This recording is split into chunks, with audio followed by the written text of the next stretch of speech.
Good evening, everyone. Welcome to IKG's Wisdom Wednesday. We are so happy that you're able to join us. I am your coordinator, Sister Ajwa. And as always, we would like to know who all is in the house. So as you all are coming on in, please share where you're checking in from, your city, your state. Um, and we'll start greeting everyone. Thank you. We got California, York, Pennsylvania. Come on in, Chicago. And as you all are checking in, for those of you who may be new, IKG Wisdom Wednesday is a monthly lecture series that we now host via Zoom webinar online, just so that we can continue to have the family from around the world checking in.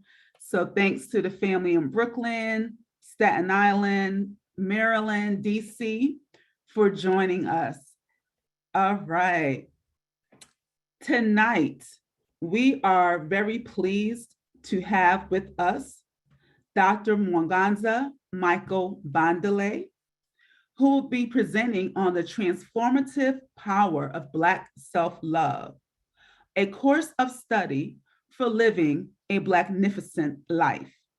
She writes, the relationship between self-love and the extent to which it can compel people to promote their well-being is well established.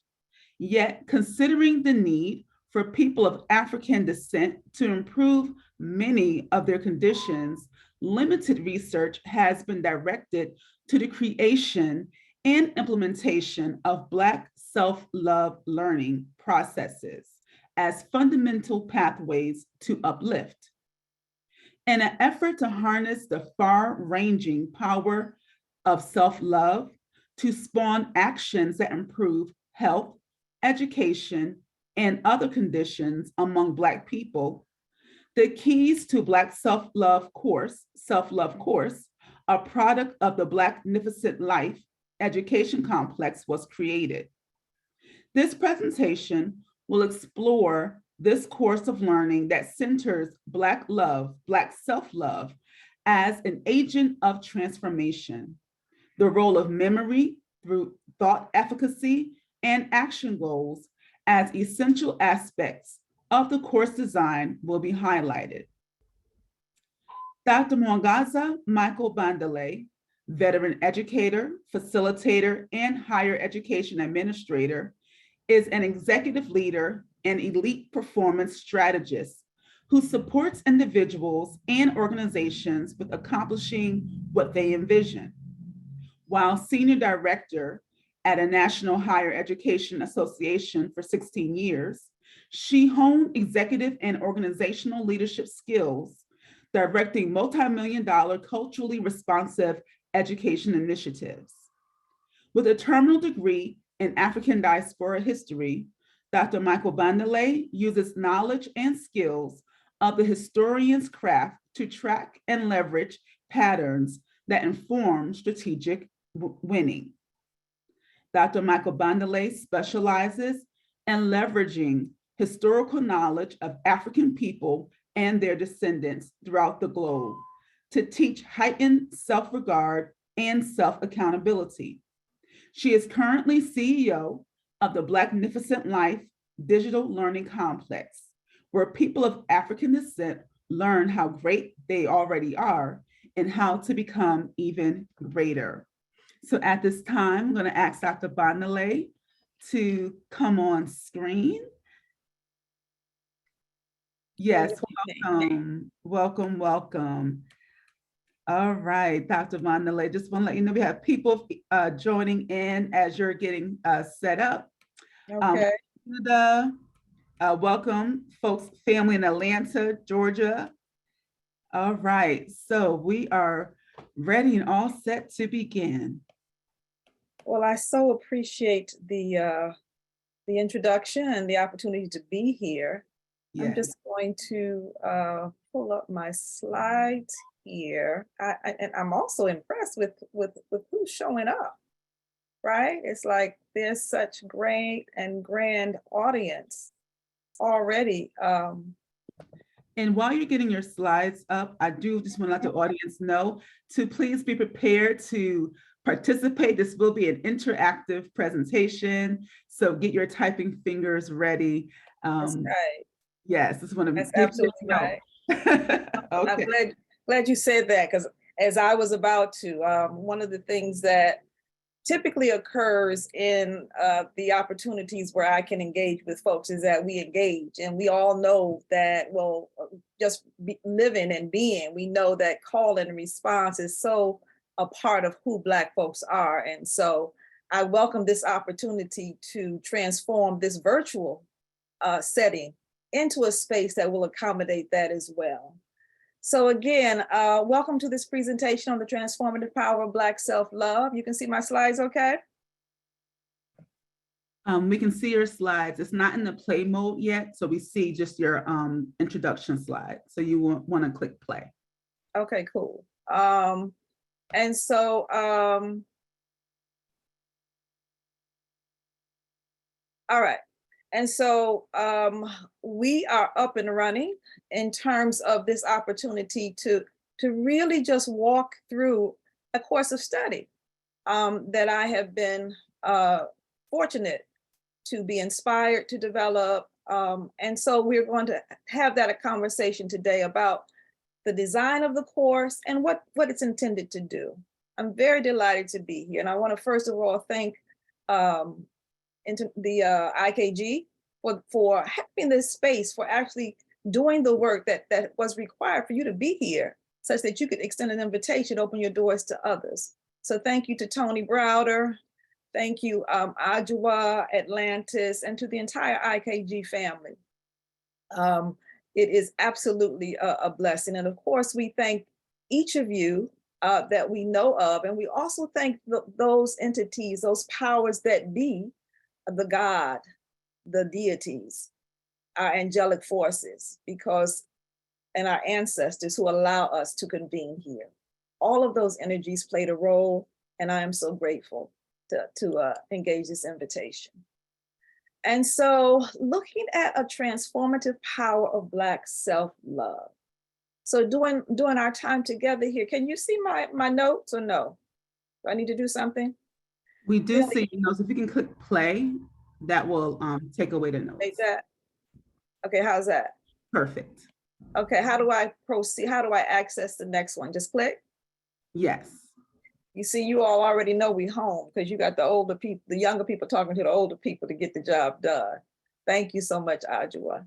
And so here we're going to consider again, what is this power, this thing we are calling Black self-love, that I say in this course gives us an opportunity to really not just change a few things, learn a few things, but an opportunity to be a bit different in this world. And it's a course of study for living what is referred to as a Blacknificent life. This gives me an opportunity to tell you a bit about the Blacknificent Life digital learning complex, because it's a product of that. And so the complex was developed 4 or 5 years ago out of a desire to have a space, to present a space where Black folks could really just go, be at home, and be totally immersed in the greatness that we are. You see, in many places, there are conversations about who we are not. And I say that when we really glean the fullness of who we are through the lenses that are ours, full and robust lenses that tell the true story of who Black folks are, we get to know how great we already are.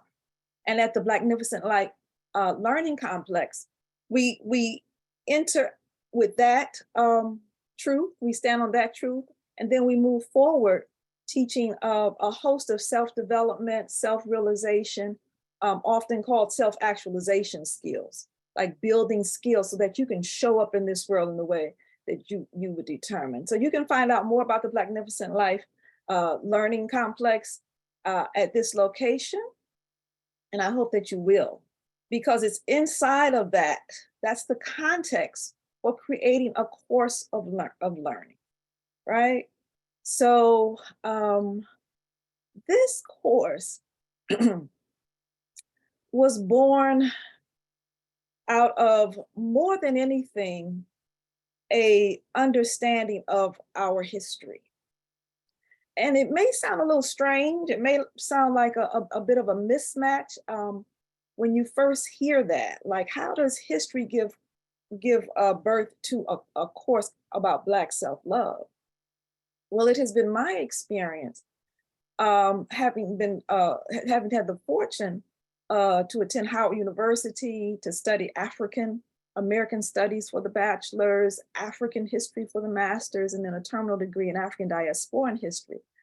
I know that going through those different areas of knowledge and beginning to know myself as as a descendant of greatness that I am, I just fell in love with who I am. And I know that many of you who are present today have had a same or a similar kind of experience. And if that's the case, just drop a little ashe or amen, or, however with a couple of exclamation points. Go ahead, drop that in the chat now.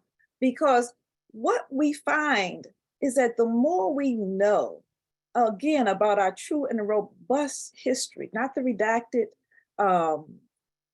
kind of propaganda, I'm going to call it, that's often peddled as history. When we know really, really who we've been in this world, then we run to ourselves. We get to know and see a version of who Black folks are that we embrace. And so the course comes out of that knowing. And you will talk a little bit more about the role of history in the course, but it comes from that, because so many people, too many of us, too many people in the world simply are not aware of that historic background. I say the backbone, the spine of being in this world. And this course really comes out of that. It also comes out of my years of training. I was trained in secondary education. And so I've taught everything from the second grade through the college level. And I have to tell you that engaging students in the center of learning, I know, because I've often used history in courses that had nothing to do with history to move my students along. And so I had an opportunity to see how education, through the process of education, centering history, historical greatness front and center, how that moves folks. So for instance, I would, teaching a course and giving an assignment to write 5 pages on something and hearing, the dissatisfaction of students and the reasons why that's, like way too much. And then we would have a conversation about one of our ancestors, one of our heroes or our heroines, like really, was that too much for Harriet? Really? I mean, we talking about 5 pages, but Harriet went back over and over again. Sister Harriet went back. And so when you get in those kinds of comparisons, when you have that reference to compare to, it makes an absolute difference. And so I know that Centered in Black Self-Love as a course of intentional instruction, we get to see some things and ask some questions about ourselves and understand ourselves in a way that oftentimes without that conscious pathway of learning, we simply don't. And then finally, the third convergence of areas of knowledge, if you will, that bring the course, that brought the course into being, was the time that I've spent in various arenas of self-development. So I have probably for the longest term, I've been a facilitator for the International Black Summit. And if you're not familiar with IBS, the International Black Summit, you might want to check it out. It's an organization that's devoted to supporting people of African descent in bringing their vision for their lives into being, for their lives and for their communities into being. So in other words, if you see a way, a thing that you'd like to have and experience as your life, the International Black Summit uses a variety of self-realization practices, procedures to and distinctions to get you there, to help you along in terms of the way you think and approach those kinds of aspirations. And so through the knowledge of history, the knowledge of education, and the knowledge of self-realization practices, this course was born. And it is indeed a compilation of those areas of knowledge. I would be remiss if I didn't talk and mention that, you know, I'm really out of my water here. I'm trained as a historian. That's my formal training, right? But here I am in this course, dwelling into the areas that some of our great African psychologists and psychiatrists have already paved the way. And so I want to just mention them because, you know, whatever we do, we know in our tradition, we stand on the shoulders of those who have come before us. And so, therefore, I would be remiss if I did not give thanks for Dr. Bobby Wright, you know, the psychologist out of Chicago who brought us the notion of menticide in the 60s. And then Frantz Fanon with Black Skin, White Mask talked about how we absolutely, the attending to the mind, to our mental state had everything to do with the African liberation movements. Of course, Dr. Francis Cress Welsing with the press theory of color confrontation, Amos Wilson, Awakening the Natural Genius of Black Children. I'm just naming one publication, but most of these, if all of these scholars have multiple publications. Awakening the Natural Genius of Black Children was one of my favorites of Dr. Amos Wilson. I'm waiting for the sequel to that, Awakening the Natural Genius of All Black People, right? And then of course, Asa Hilliard, the great historian, educational psychologist. One of my favorite pieces with him was The Maroon Within Us, Dr. Naeem Akbar, Know Thyself, and Dr. Wade Nobles, who's still with us, Island of Neem. So these are just a few names among many hundreds of scholars and researchers who, had they not opened the door, we wouldn't have this conversation. I give thanks to them. And I also give thanks to, I have to say, I have to give thanks to another person who is outside my realm of study, and that would be Haki Madhubuti. Because it was Haki Madhubuti back in the day, some of you may remember listening to his lectures, reading his work, being inspired even by his recordings. He used to always talk about be what is necessary, be what is required, right? Which occurs to me as, and did occur to me, as an opportunity to really step into and create, right? No matter what the circumstance, create what you want. We can easily be pulled into conversations about who we are not and what we cannot have, right? And then there are conversations that say you can have what you say, focus on, work towards having. And so I so appreciate Haki Madhubuti for that reason and for so many others. Okay, so I know that I've missed many others, and I do ask for apology in advance because the work that brings Black folks to loving themselves has all kinds of pathways that converge upon it. All right, so now we're going to look at the course design, right? We're going to talk about the course design. We're going to talk about this notion of it being transformative, like what is that? And then we're going to also talk about the 3 conceptual cornerstones of the course. Aspects of the course that I think make it a substantive effort to really move lives forward, not just course in the way of learning, in the way of a grade, a promotion, a certificate, but it is my desire, my intention that this course grant graduation, but graduations that give you access, like move us to a higher ground so that the things that we reach for, what our desires are, that we will put the momentum of love behind them and we can have them. we can have them. And so transformative, right? This gets us to a conversation about what is transformative and what makes this course transformative. And so that we're sure to start on the same at the same place, at the starting point here. Setting forth in front of you is just a brief description of transformation. Transformative is that which causes a radical and typically a positive change in outlook, character, form, or condition, right? Causing a positive change, right, in condition. And so what distinguishes the notion of transformation from change is that, you know, we can change moves you from one point to something else. Change is not necessarily what you want. It's not necessarily something that furthers your life.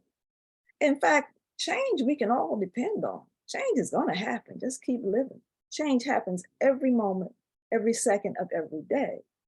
Transformation, however, has to do with, in this case, actually having a conversation, a learning experience, receiving information that has you to pause, and that pause is very important, right? So that you can assess where you are and really give thought to where you want to be, how you want to be, why you want to be, right? Such that when the motion occurs, that motion that begins in your mind, it's not a matter of turning back, because there is much different, much that has shifted about who you are, who you think you are, what you can, what captures your time and attention, and how you move forward. So causing a radical and positive change, right? Radical in the sense that it doesn't happen very often, and it has a tendency to be permanent, right? The other aspect of the course design are those three conceptual cornerstones that I mentioned a little earlier. Inside of this particular course, we're going to spend time looking at the role of memory in cultivating Black self-worth. Memory, like, what does remembering the past have to do with loving yourself? Well, most of you, because you're astute participants and supporters of IKG, you already have a head start, I know. But we're gonna talk about that in just a minute, a little more in depth.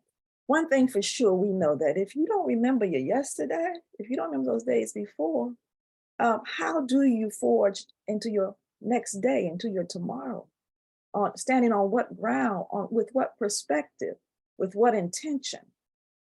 But we'll talk about that. We're also going to talk about what I call thought efficacy. Thought efficacy, which simply refers to the value and the effectiveness of your thinking for your life. Like, how are you thinking? What you thinking about? What's actually occupying your mind space? And then thirdly, your action goals. We all know that taking action is what transforms knowledge into a powerful force. And so we're going to talk a bit as well about the role of action goals, setting those goals inside the context of loving yourself, loving who you are. For sure, we know self-love is fundamental to health and well-being. We're not talking about, this is not a new age or a kind of concept that it's hard to wrap your mind around. It's really, really basic, okay? We're talking bread and butter here. Self-love is fundamental to health and and well-being for everyone, for each and every person on this earth. And so, of course, the notion of Black self-love sits on top of that. Okay, the notion of self-love that is so foundational. And so it's so foundational because it's so beneficial. There was and you know, psychologists, psychiatrists, other social scientists, researchers, scholars, wise people, mamas, grandmamas, grandfathers, right? Wise people have known, I say since time immemorial, that high self-esteem is beneficial. It's beneficial, and that's really an understatement, right? I looked at there's lots of research out there that tells us this, old, and this is a recent study that I pulled that revisited this classic question. This was a study that was done and reported in the 2022 issue of the American Psychologist. And I wanted to share with you this particular study because it's quite comprehensive. It was actually a meta-analysis. It looked at many other studies that had been performed, looked at the results.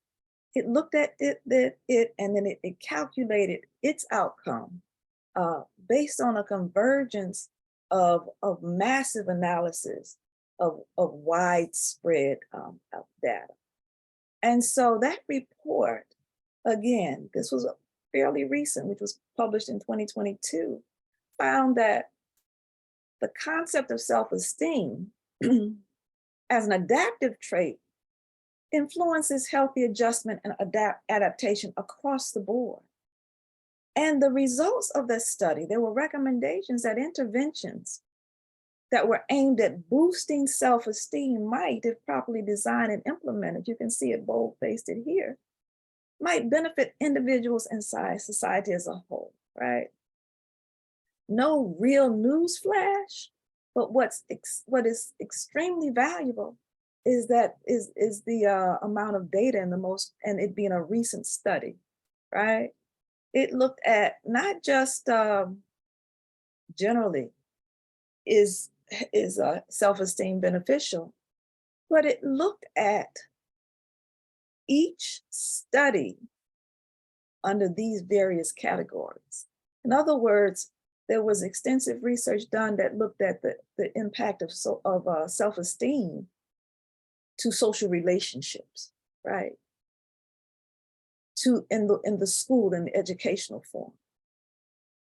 What was the impact of self-esteem in the work environment, to work in general, for mental health, for physical health, for antisocial behavior, and for causality? What does it cause? What does it cause when it's in place? What does it cause when it does not?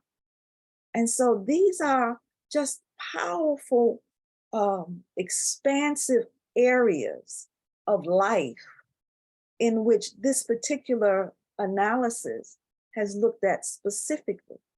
And what that does for the creation of this course is it just affirms that when you look at self-esteem being the cousin to self-love, when you look at how people feel about themselves, what they think about themselves, how highly they value themselves, this is an arena of investigation. It just keeps on giving. It just keeps on giving. And I can't think of a better way to actually attend to the many challenges that's in front of Black folks today, right? There are health challenges. And I'm not going to spend a lot of time talking about the challenges because sometimes it appears to me, it feels as though we get inundated with what's wrong with Black folks, what's wrong with African people across the world. We have the highest rate of all cancers combined, right, compared with any other racial ethnic group. You see there that the suicide rate for African men and women. It is rising. Worse, quite worse for men. And the rise in our young people is somewhere at 14%, if my memory serves me correctly. I'm sure you've heard stats all day long about what's wrong, what's happening, how we are victimized. We see on the news under various reports about law enforcement, which is oftentimes simply terrorism, how Black folks are just imprisoned. Here we see Black folks are incarcerated in state prisons at nearly 5 times the rate of white Americans. Something is very, very wrong. And nationally, that 1 in 81 Black adults in the US is serving time in prison. 1 in 81, okay, of our family. And in Wisconsin, it's even worse. 1 of every 36 citizens of Wisconsin is in prison. Unacceptable, unacceptable. We can also know that, again, looking at these stats, in 12 states, more than half the prison population is Black, more than half. And you can see the states there that stat applies to: Alabama, Delaware, and so forth. And in 7 states, they maintain a Black-white disparity that's larger than 9-to-1. And you also see those states: California, Minnesota, Wisconsin, and so forth. Let's look just briefly, and we're going through this really quickly because, again, I'm just reminding us of what I'm sure we are aware of. In the realm of financial wealth, Black and white wealth gaps, they continue to expand. I like this graphic because this gives you a visual of how far behind white folks and even Latino families, Black people are. This is where we are. And this was this is based on statistics that were culled and analyzed and reported in 2019. Right. So as we consider what our challenges are, one of the most interesting things about those statistics to me is that even though we catching hell in so many ways, in so many categories across the country, I gave you stats that are representative of Africans born in this country, but we would see similar or worse conditions across the globe. Even though we catching that kind of hell in even more categories than I just gave a cursory look at, Black people remain the most optimistic. The most optimistic. This chart here represents a Brookings reporting of how we see ourselves as relates to optimism. We don't give up. We don't give in. We don't give out. And that kind of perseverance begins in our mind. And I'm going to come back to that, but I want us to be left with that understanding, that knowing, that even though, we could spend the next hour talking about statistics that attest to how difficult Black lives are, the climb that we have to do every day, we're still ready for the climb. We ain't gave up, we ain't given up. And I say, that's a reason to celebrate and to know that when we center ourselves in Black self-love, that we will be even further empowered. And so this is a course that's intended to do that, right? To place us in a framework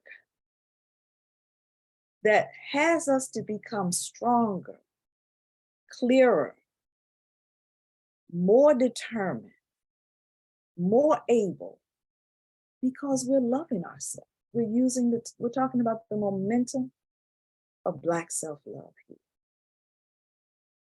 So let's just look at those 3 conceptual cornerstones. I think, the previous conversation, hopefully you have It's giving you a good idea of how the course is designed and what it's intended to do, okay, in a general kind of way. That was your overview. Let's look a little more closely into the course at the three cornerstones, the three conceptual cornerstones: memory, thought efficacy, and action goals, okay? Let's first look at memory. Memory, remembering, knowing the past. I think this is a very important conversation for a number of reasons, one of which is that the public discourse that is often heard now has us hearing and oftentimes repeating the notion that the past is what you don't want to recall, right? Like, move forward. You can't look you can't look behind you as you go forward. How will you maintain your path if you're looking in the rearview mirror? Just forget about it, right? Quite frankly, I think that's a setup. We'll probably talk more about that later. But you want to remember. You absolutely want to remember. And one of the best ways I have found, as I mentioned earlier, to center yourself in a loving memory is to look at our history. Love your history, I say, and you will love yourself, right? Because it gives us that mirror through which to see ourselves clearly. Again, I was fortunate in that I had an opportunity to attend Howard University and to study, to become familiar with just seminal works. The first, From Slavery to Freedom, John Hope Franklin, and then we come on up the ladder and we move on to understanding. Slavery to freedom is good. There's a lot to learn there. But if you really study like a Walter Rodney, you get to understand, like, there's something else before slavery, right? You don't know that typically unless you study your history. And then you get to understand how that whole arena of African diaspora, how it occurred. Like, even, okay, Walter Rodney, I got you. How Europe underdeveloped Africa.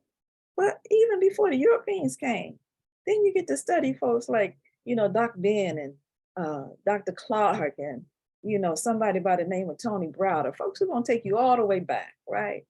And let you know where the real beginning began. And when you begin to know that, there's a reason there are tours very frequently to Egypt to study ancient Kemet. There are reasons people actually attend these lectures and various events. There's a reason that there are people who are trying to have you not know this history, because it's inside of the memory, inside of the history, where you actually get to see, where am I? Where am I? Where has my history brought me? How has it brought me to this location, whether we're talking collectively or individually? Individually, we look at our family history. How did we get here? What do we have to do to arrive at this location, right? And Dr. John Henry Clark used to always talk about, he has a very famous quote about history being the geopolitical clock that tells you what time it is, that tells you what direction to move, right? Love your history. Inside the history are the lessons for triumph, the lessons of failure that actually could be a blueprint, a roadmap for success when we know them.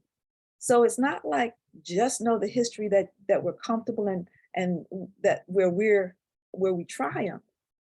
There's a whole lot to be learned about failures. And so embracing all of it gives you an opportunity to just see yourself and know yourself in a fuller way through your own eyes.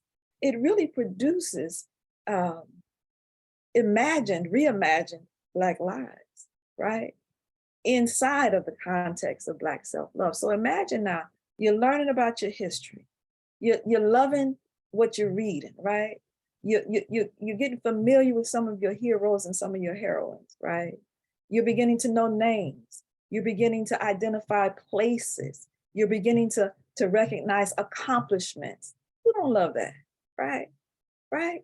You're beginning to have an understanding of the complexities of science that African people develop, of the astrology, of astronomy, I'm sorry, that we absolutely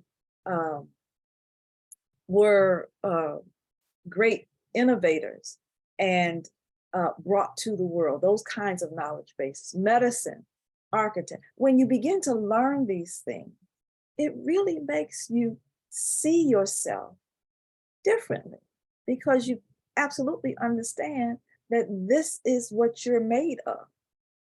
Reconsidered, reimagined, renewed inside of a love for your past.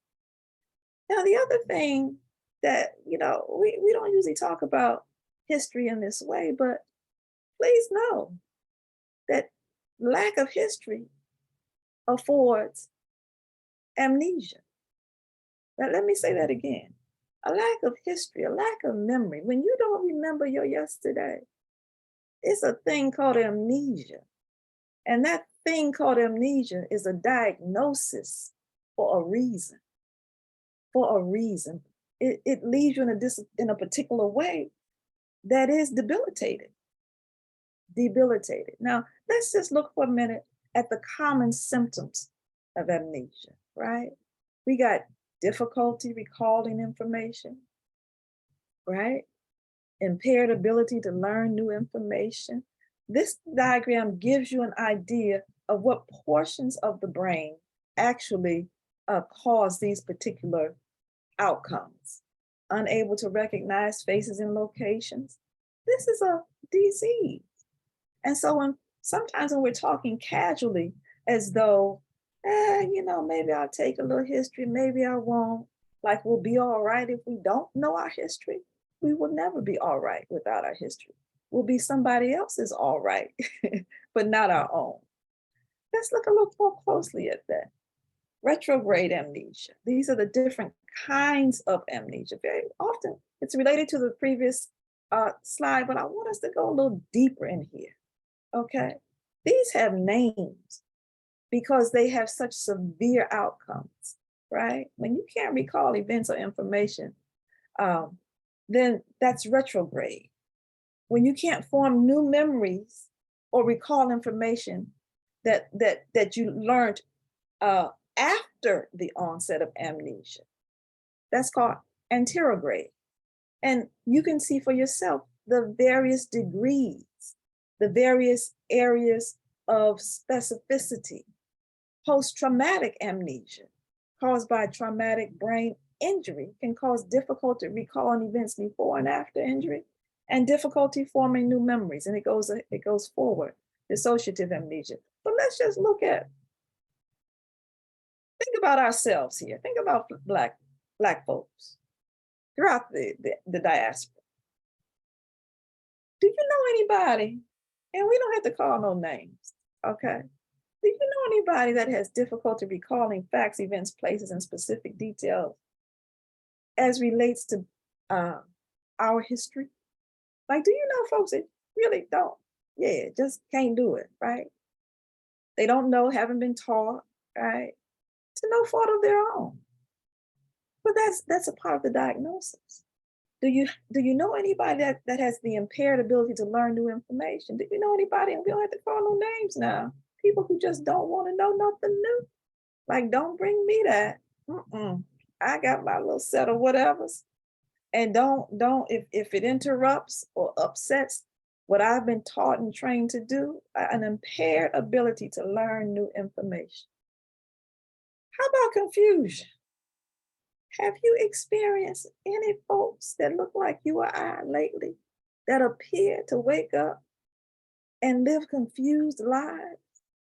Just confused in the micro, in the macro, don't know which way is up, right? Thinking about anybody you know? And an ability to recognize locations or faces.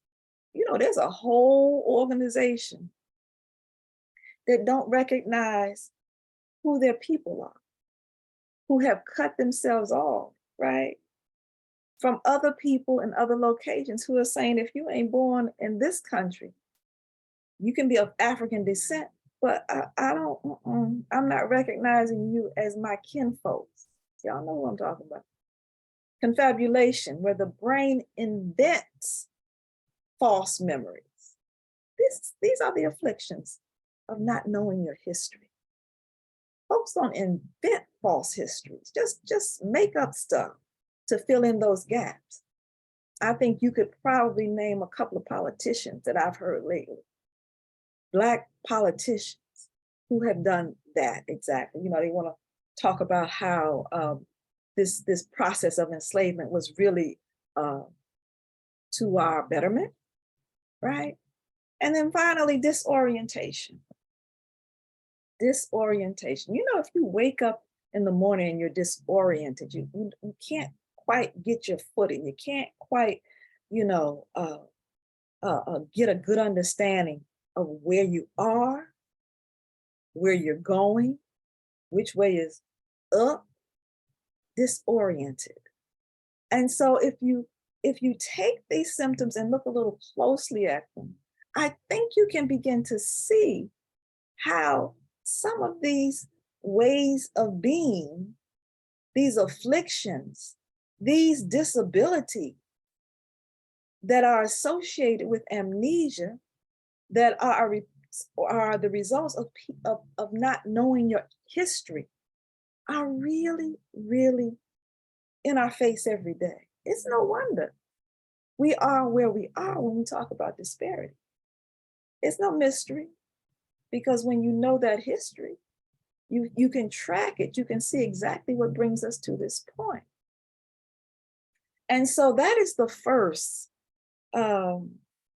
overview, again, of that notion of memory being essential to Black self-love, right? One of the things that is imperative is that we look at our history through the lens that has us really embracing who we are. There's other places to look. There's a good look at what we do presently. But the thing about the history is that it's solid. You take it with you. It is in you. It is of you. It flows through you. And so it can serve as an extremely effective subject matter that allows people of African descent to begin to love ourselves through our wonderful history. Secondly, we have thought efficacy. Thought efficacy. Okay. All we're talking about is what you think. What you think. We talked earlier about the power of self-esteem, about the power of self-perception. Thought efficacy just looks at and asks the question, the thoughts that you're having, right? Do they produce a desired or intended result? Do the thoughts, the way that you think, is your thinking efficacious? Does it produce what you want? Because when you become aware that your thoughts are running the show, then that whether you're thinking positively or not, that puts you in the driver's seat. And so we spend some time in this course just looking at the power of our thoughts, right? Just pausing for a moment and investigating these habitual, unconscious ways of being. What do we say to ourselves? How do we talk to ourselves? What are the conversations about being Black that runs through our mind? Are they loving conversations? Are they kind and compassionate and tender, right? As directed towards ourselves. Take time and we look at them. And we get to decide inside this course, oh, you want to stick with that narrative or not? Because I promise you, whatever your thoughts determines your outcome, right? Thought is the precursor to behavior. Before you do a thing, you're going to think about it, right? Even if you're unconscious, but you're still going to think about it because that's your programming agent, right? Thoughts control your life. And so often, on the one hand, when you investigate it, even in a cursory fashion, it's so simple to understand. And it's also, on the other hand, a pause and an inquiry many Black folks simply do not have. Don't pause for ourselves. And so when you come into the Black self-love course, you get a chance to just, sit and rest inside of it, the love for yourself, and ask yourself, how are the thoughts, the habitual thoughts, controlling my life? Are they loving? And are they reflective? Are they reflective of the love I have for myself? Right? The considerations that I have, right? The opinions that I have, right? Like the opinions you have about Black folks, what are they? So often we hear people talking about who Black folks are, who Black folks are not, right? Quite often we hear people say things like, Black folks can't be trusted. Hard to work with Black folks.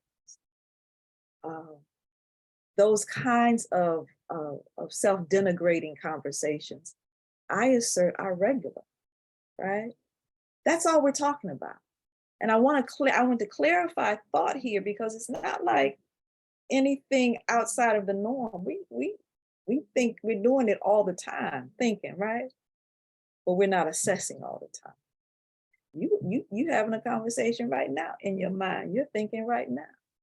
Pause for a moment and ask yourself, is the thought that you're having aligned, conducive to promoting the notion of Black self-love? Because we want to, tune in like we would turn a radio knob and get in the frequency of Black self-love in our own speaking, driven by our own thoughts. We want to choose words that strengthen Black self-loving thoughts, points of reference. And so there's a point in the course where we actually, we provide words and phrases, and we build upon them.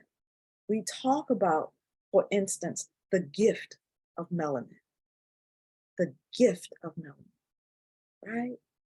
We do a whole, deconstruction of what melanin is, the great support that it is for health and well-being. So much more than that substance that gives us color. We think about how it protects our skin against UV rays and what have you. It does that, and that's extraordinarily important.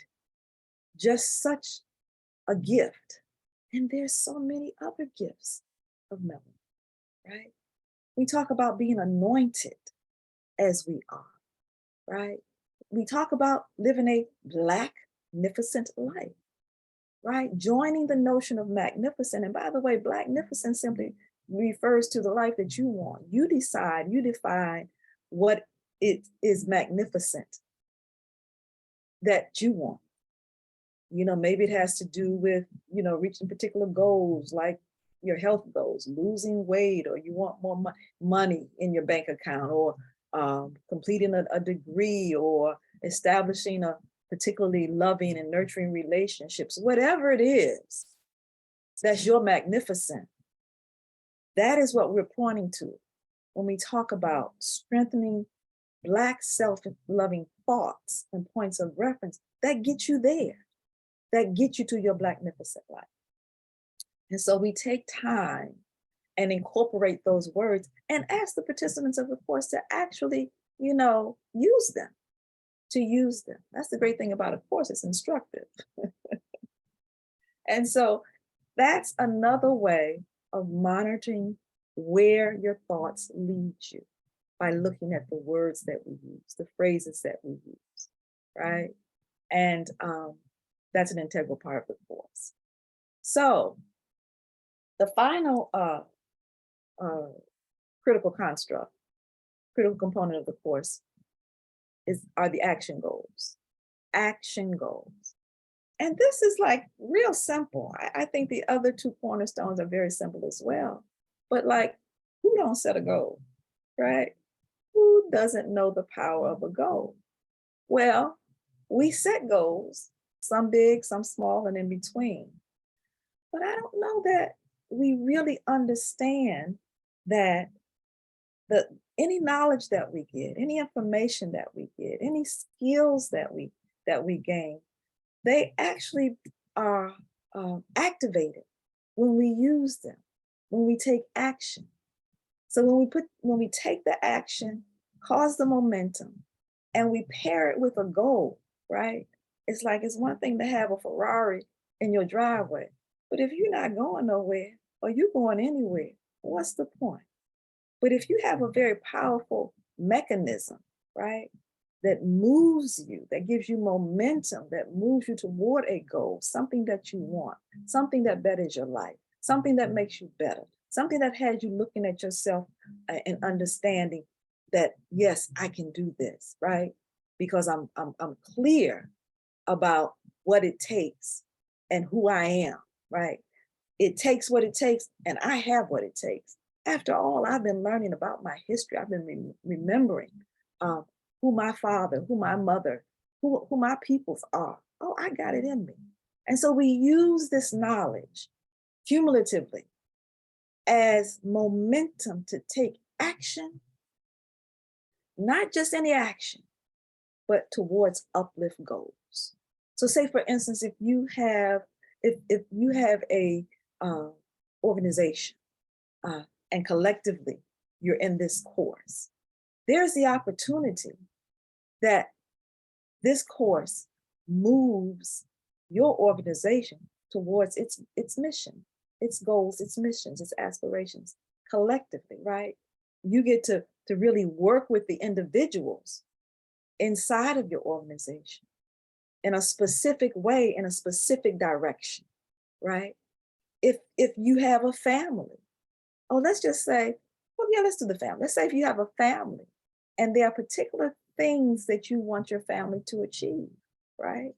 So you're in this course, and when it comes to the point where we're like generating this momentum, generating this movement, this fire, right? This power, we're directing it towards something very specific that you want for your family. Maybe it's to purchase a home.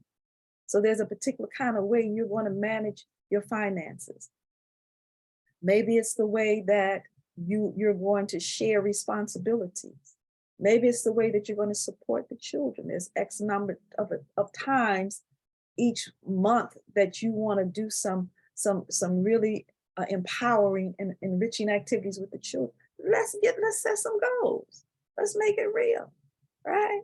And let's put that action, let's put that love behind it, and let's get us there. That's what we set up in this course.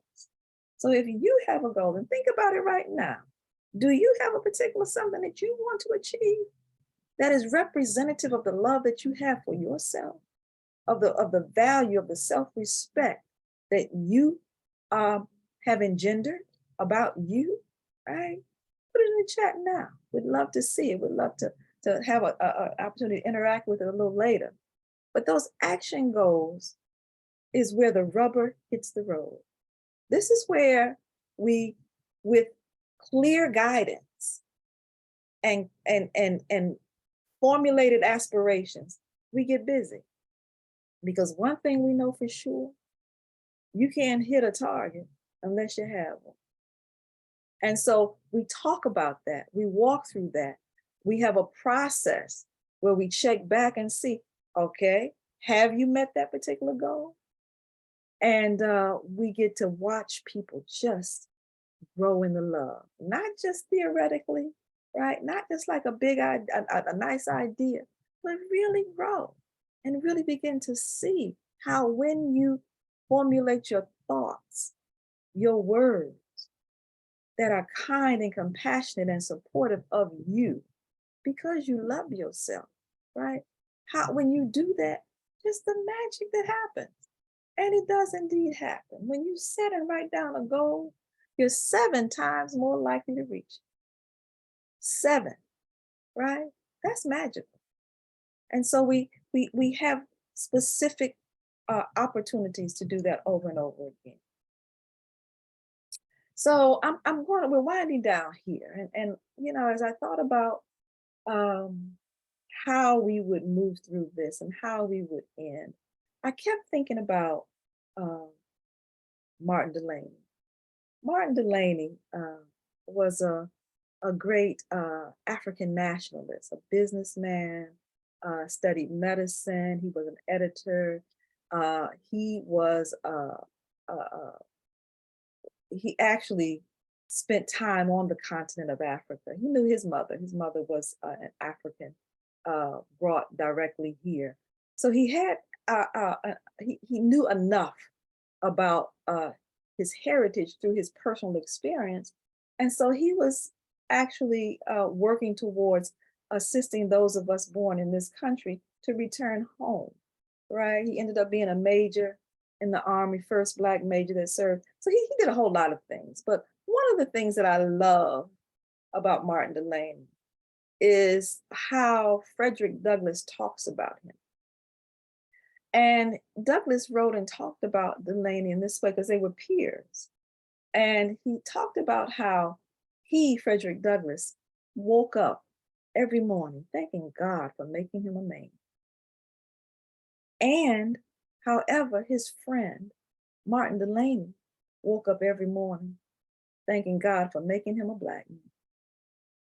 And so I want to leave you with that at this point. We're not done. We're just going to pivot here a bit with an understanding of, again, we can be in the world and accomplish much. And when we're loving who we are, I say there's much more that is readily available to us. And so what becomes available to us is an opportunity to treat ourselves well. And I want to ask you as we begin our interactive inquiry here, how do you treat who and what you love? How do you treat who and what you love, right? We're going to open up in just a minute. And we're going to bring in another person as well. But how do you treat who and what you love is what I want us to just kind of center on right here and now. And ask yourselves that question. When you love somebody, when you love something, what do you do? If I could be, if I could just ask, right? Just get maybe a little personal here. Do you remember your first love? Do you remember that person you first felt in love with? Or anybody you fell in love with? How did you treat them? Did you spend time with them? Did you give of yourself to them? Right? How did you speak to them? What kind of words? What was the tenor of your communication? Did you go places with them and do things with them? Did you share your resources, like your money, your time, right? Your food, all of it. Think about how you treated that person and compare them to how you treat yourself. I'm just asking, how do you actively love who you are as a Black person in this world? When was the last time that you spent time, money, resources, cultivating Black self-love, right? When was the last time you wrote yourself a love letter, thanked yourself for showing up for you, how you have? May not be the way you would like to show up tomorrow, but you're here today. So you showed up for yourself in one way or another. Let's think about that. And I want to just I say that because we're going to talk in just a minute, but I want to bring in John Thomas because as I was developing this course, John, if you can unmute yourself and come on in, I just want to give our audience, I want to share what what happened in a conversation, perhaps a series of conversations that you and I had. John Thomas is a facilitator of the International Black Summit, a distinguished colleague, very well versed and experienced in this notion of self-realization, self-actualization. Again, he's got lots of experience, and he's just a gem to be with. John, can you hear me? I can hear you. Okay, great, John. Yeah, I can hear you just fine. And I'm hoping the persons who are present can hear you as well. So John, and can see you as well. So John, I wanted you to just come in and share with our audience a conversation we had inside the development of this course. I was talking to John about the aspect of the course where we actually, where the rubber hits the road, where we actually begin to set goals and put the momentum of Black self-love behind those goals. And an amazing thing happened that I thought, John, it would be interesting for our listeners, our participants to hear that story. So if you don't mind, could you share with us? Yeah, I'll give it a shot here, Wangaza. Trying to remember, it was one of our many calls about the course. And, you know, I'm not all into the historical references and the backstory. I'm not that guy, right? Just I want y'all to know, I'm not that guy. I love being Black. You know, I'm a real Black man. I do know my history, right? But I don't really geek out on it, like, you know, like some people do. And so, you know, I was like talking to one guy and I was like, I don't know if this is for me. I mean, sounds good, but you know, I don't have that problem. I know who I am, right? That's me, right? And we was talking about Black self-love, and we was talking about some of the things you could do. And I was explaining to her that you got to make it simple for me, right? I need something simple. You know, I don't need it to be complex for something to do. I need something simple, like, you know, one less or something like that. I mean, you know, that I need something real. You got to make it plain. I'll take that action. I'll see the result that I get. And somewhere in the conversation, we started talking about one less. And at the time, I was a pretty heavy drinker. And I like to drink beer. And I was a pretty heavy smoker. And I smoked Newports. And so every day I would have me some beer and some Newports. You know, the Newports throughout the day, but the beer mostly at night, right? And so we're having this conversation and I'm like, well, you know, something that might work for me would be one less. And we started talking about one less, like, okay, like one less beer, maybe like one less cigarette, just one less every day, one less. Well, what happened for me is I knew I really couldn't do one less beer. So I just tried none.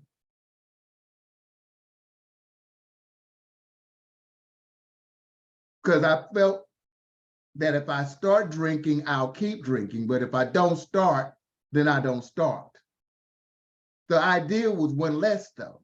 The idea was one less as a way to apply the principles of Black self-love.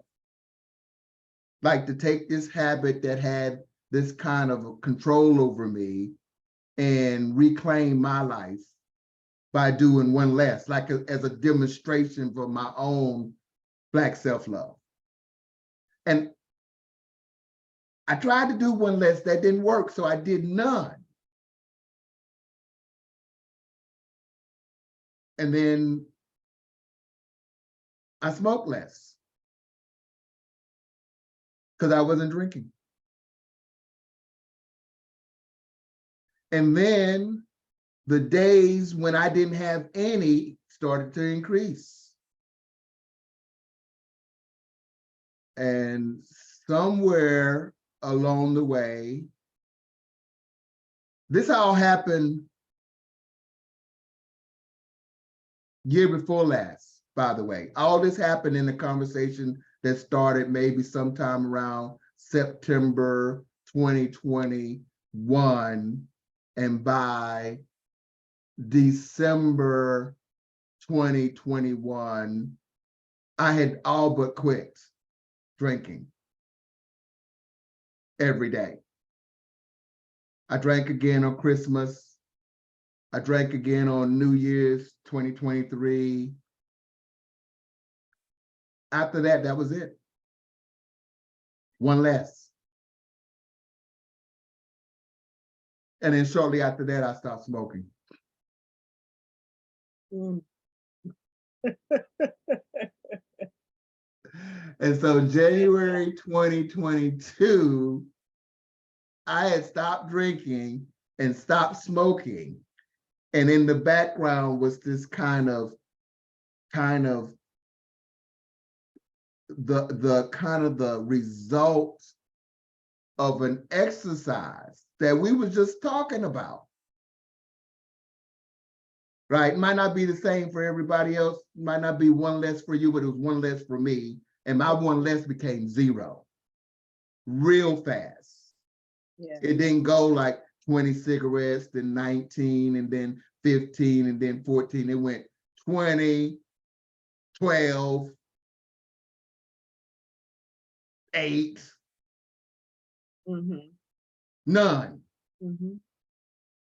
The beer didn't go 1 because I drank big beers. It didn't go like 1 and then a half of 1 and then down and down. It was like none, 2, remember, big now, none, 2, none, none, none, none, none, Christmas, 2, none, none, none, none, New Year's, you know what I mean? And then none. Mm. None. Now it's none. Mm. Sometime since January 2022, so it's been over a year. Ooh, And it was such a fundamental shift that it wasn't a change. It really was a transformation. You know, one less would have been a change. None was a transformation. Mm. Mm. At least that's kind of what I remember about it. Yeah. Yeah. I so appreciate you sharing that because, this your business, John, right? I know. It's your To business. put all my business out in the street. So that great introduction and revered and whatnot. Yeah, absolutely. But Yeah, and I know this is where we get our lives. yeah. This is how we get our lives when we talk about our lives, when we share our lives, and when we absolutely work on actively just loving our lives. And so I want to just as we open up now, I want to let you know that the course is in completion, should be completed in the next 30, 45 days.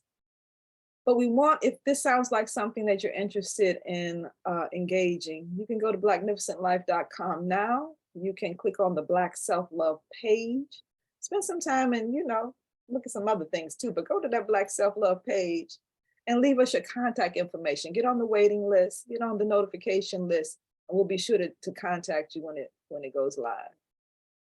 I also want to tell you that we are especially interested in working with people from the IKG family, because I know y'all already know. I know y'all already know. It's almost like you're primed. And so we welcome and look forward to working with you, particularly those of you who are parts of organizations, because we want this to be something not that you do simply by yourself, but you do as a group. We move together. Organizations like your churches, your sororities, fraternities, schools. This course will be suitable for students who are at the high school level and higher. For your any kind of social groups or folks that you gather with who you know who would appreciate it. So please go to blacknificentlife.com, click on the Black Self-Love page, and let us know that you would like to know when the course is available. And of course, if you have any additional questions, if you don't get the newsletter, we do a monthly newsletter. Let me just give a shout out. We do a monthly newsletter that is dedicated to, how many of you get the newsletter? In the chat, let us know. How many of you just say, yeah, I get mine, yeah, explanation point. If you get that newsletter, you know that each month you get a dose of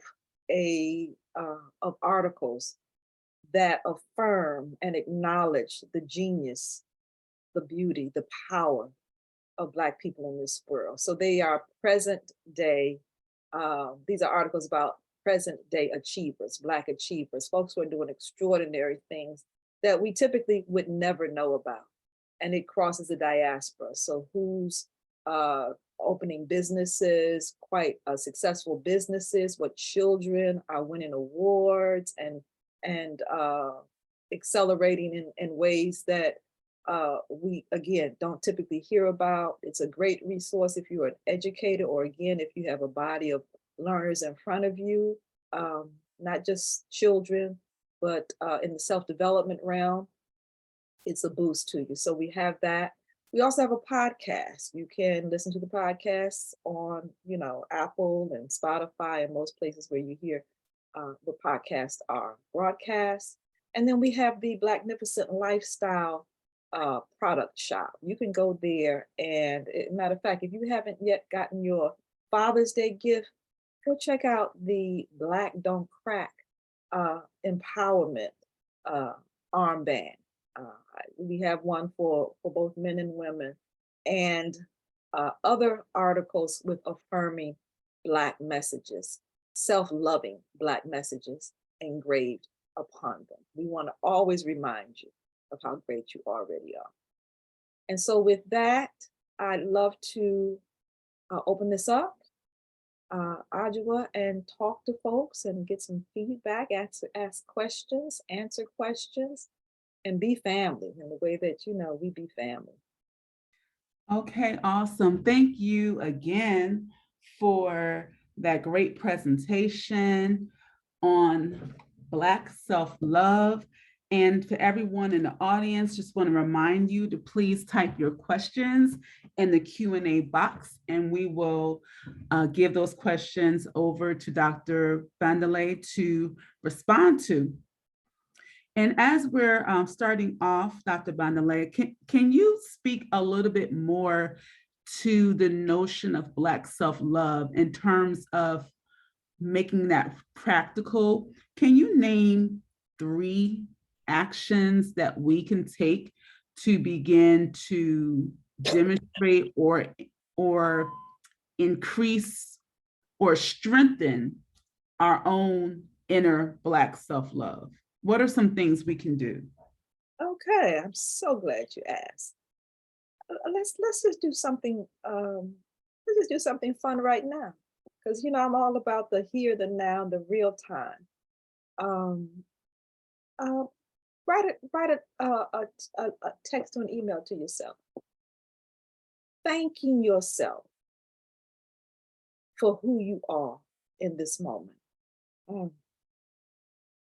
So often our attention is focused on what we don't have, what we think we missed, what we're chasing after, the next thing. And I'm telling you, a whole Black person full of everything that you need right here and now. And if you don't believe what I'm saying, if that sounds a little, like a woo-woo or a stretch, think about the last time you were challenged and you got over it. Think about the strength that you exemplify. So honor that. Honor who you already are. Because one thing I know is, as you're loving yourself, the love that you are needs and grows from your gratitude. So that would be one thing that you can do right here now. A second thing you could do is, how about, let's go into the realm of health and well-being. And I'm gonna, you know that thing that you do that makes you better? Maybe that means going to sleep a little earlier, sleeping a little longer. Or maybe that means making that shake even when you run a little late. Make it tonight, right?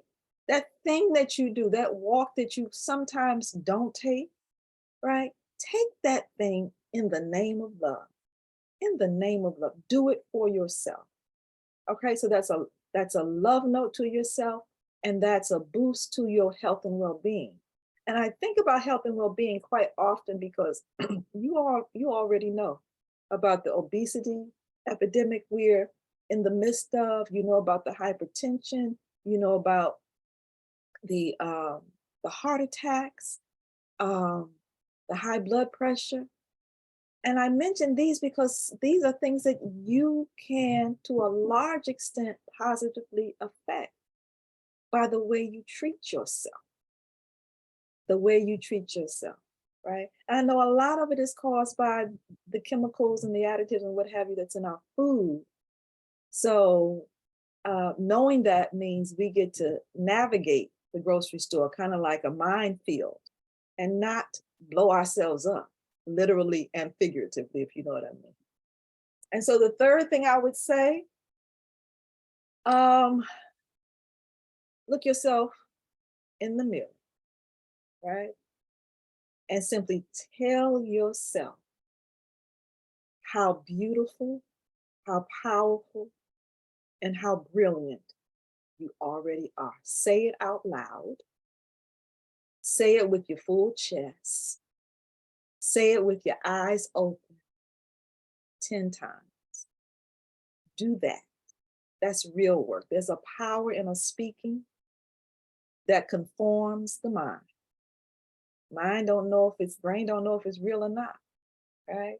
But when you say a thing, you embed it inside of your thought processes as possibilities. And the more you say it, the more easily it actually is believed, and the quickly that it becomes your default way of looking and seeing yourself.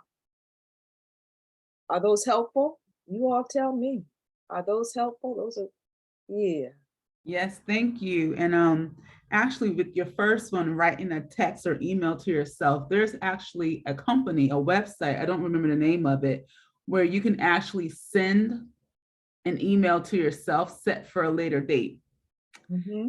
So, that's definitely something to think about, when we need that encouragement. Here's a question from Gregory. Gregory asked, is some memory loss or the desire to avoid self-relevant history the result of trauma? Is some memory loss? Or, I'm sorry, there's a lot of noise behind me. Is some memory loss or the desire to avoid self-relevant history the result of trauma? Well, don't know what it's the result of until we track it. Could be. It could be a lot of things. Yeah, it could be a lot of things. It could be an orientation.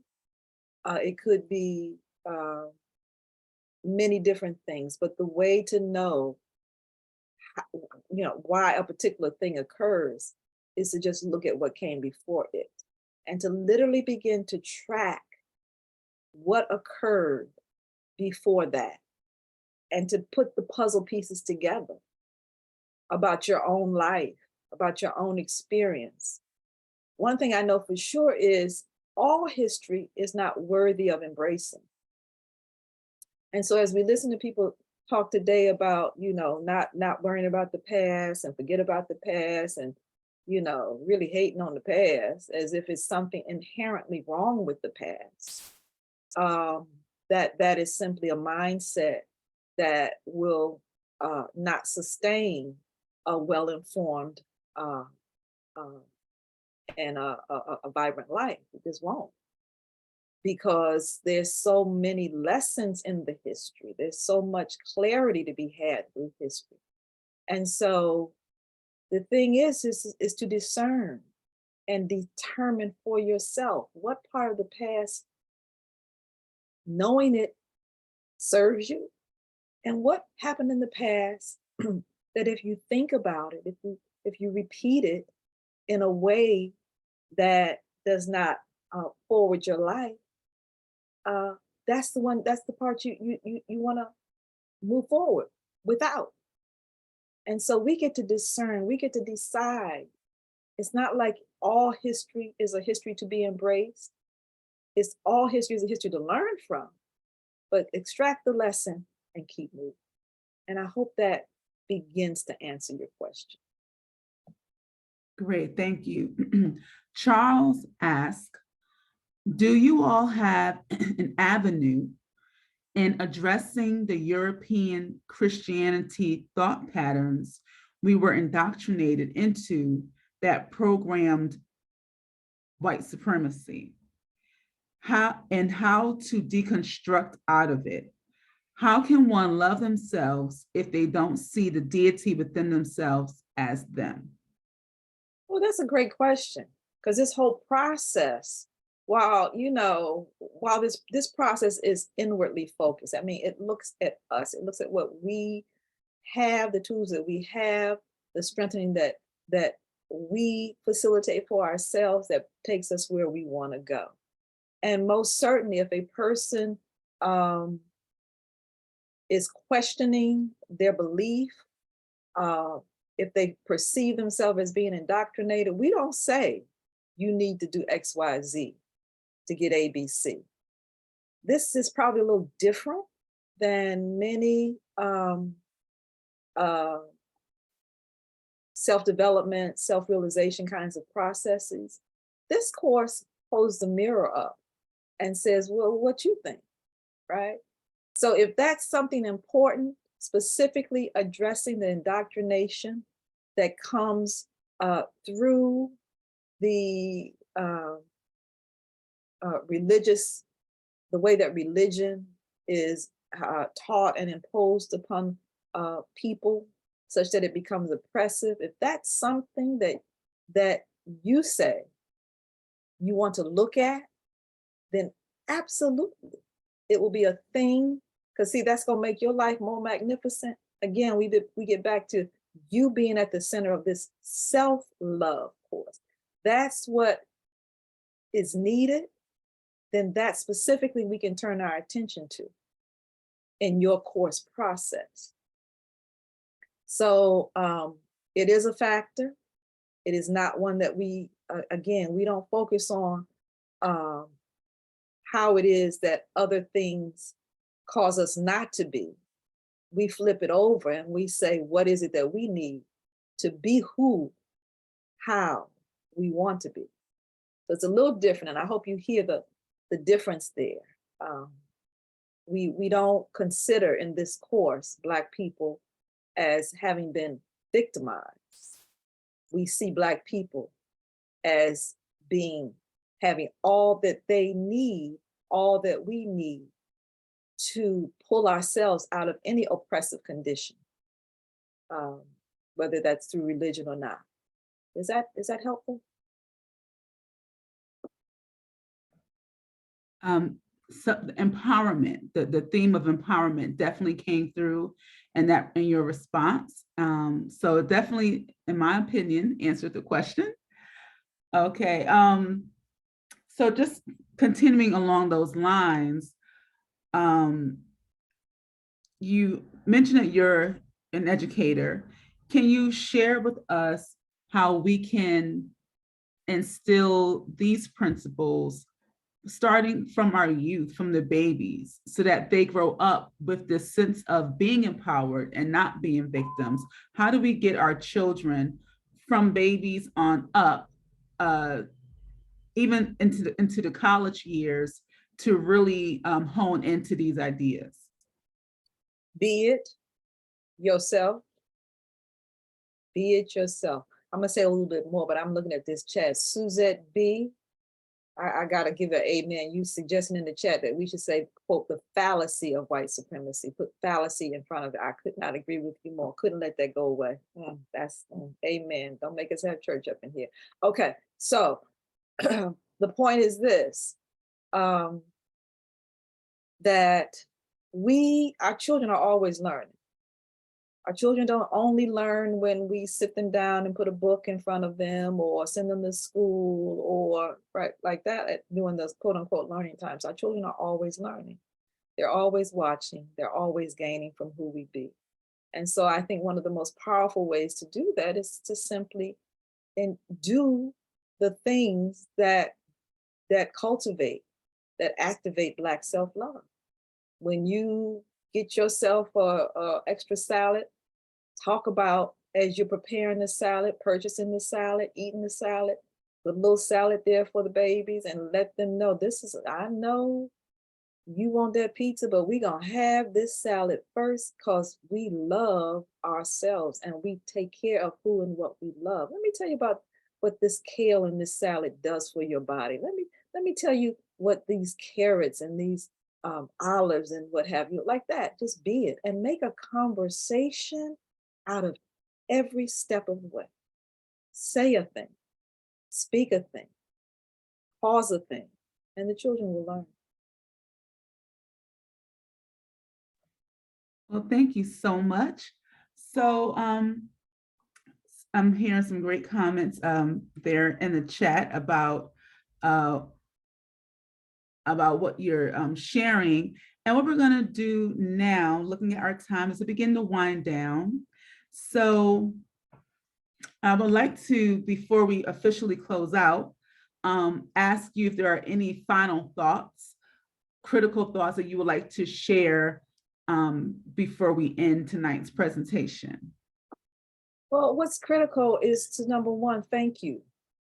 To thank you, Ajwa, for being the face, the coordinator, the person, the facilitator who has caused the gathering of Black folks to sit and consider and think with each other. We are truly better because of this. And so I thank IKG, I thank the work that Tony and Atlantis does again. And I thank each person who came on board to have this conversation, who made time and space in their day, who sat for, the time that you did, to hold our hands virtually, to make a circle and to be together. It's no small thing. I absolutely want to thank John Thomas for joining us and for sharing with you his experience that came from the process of generating this course. He didn't have to tell all his business, and he did so generously. So thank you, John. Appreciate you for that. I'd like you to know again that if this sounds like something that you're interested in engaging, please go to the website at blacknificentlife.com. Go to the Black Self-Love page and click on that so that we can let you know when it's coming out the gate. It will be in the coming weeks. And please spend some time on the website and check out the newsletter. Also, if you can also sign up for the newsletter if you're not on that list as well. So as a matter of fact, a couple of questions, I'm sorry, just came in about your course. okay. If I can All just right, go ahead. those of you. One is, how long is the course? And is it a group setting or an individual basis? I'll Great start with that question. There's two that came in, so I'll start with that one. Yeah, the course is, it's a digital course, it's a virtual course. And so you can self-pace it. Now, when we release it, we will have live interactive support sessions. There are 4 modules, so we will have interactives that support each module. Each module is made up of 3 lessons, just to give you a sense of it, right? So you can do that individually at your own pace. The preferred way, I say, just because I know how we work, working together works, right? Supporting each other, is to get your family, get your church, get your sorors, get your book club, and do it together. Because it is a profound, much more profound experience, I think, when you can share it. And so hopefully that answers your question. Okay, and the final question relates more to the content of the course. In your course, do you include meditation and teaching a person how to still their mind so they can get beyond the thoughts of the ego? Yes. Okay. I'm trying not to give all the goodies all the goods away, right, exactly. There is a meditation, a guided meditation included in the course. Don't make me tell you no more. Don't let me just yes, we can stop it. Okay. There is, because that is such an important component of that whole thought efficacy place. You got to be still, and you got to listen, and you got to sit with yourself. And so we do that as well. Okay, wonderful. So just wanted to definitely give you the opportunity to address the course and definitely answer any questions regarding the course. So we are now actually officially closing. And I want to thank you all for joining us this evening. We trust that this presentation has been inspiring, and we are very certain that some of you will definitely check out the transformative power of Black self-love and that course. We'd like to invite you all out to our next Wisdom Wednesday, which will take place on June 21st. And we will have Dr. Amitha Lewis-Jack, a psychologist, who will be speaking on taking a cultural lens at mental health, what it is and what it is not. So continuing with some of these processes that helps us to develop our inner self-love. So again, thank you all for coming out. Thank you, Dr. Michael-Bandele, for your presentation and sharing your knowledge and information with the IKG family. We are very thankful, and we look forward to hearing more about your course when it comes out so that we can share with everyone. Truly a pleasure. Thank you all again. Thank you.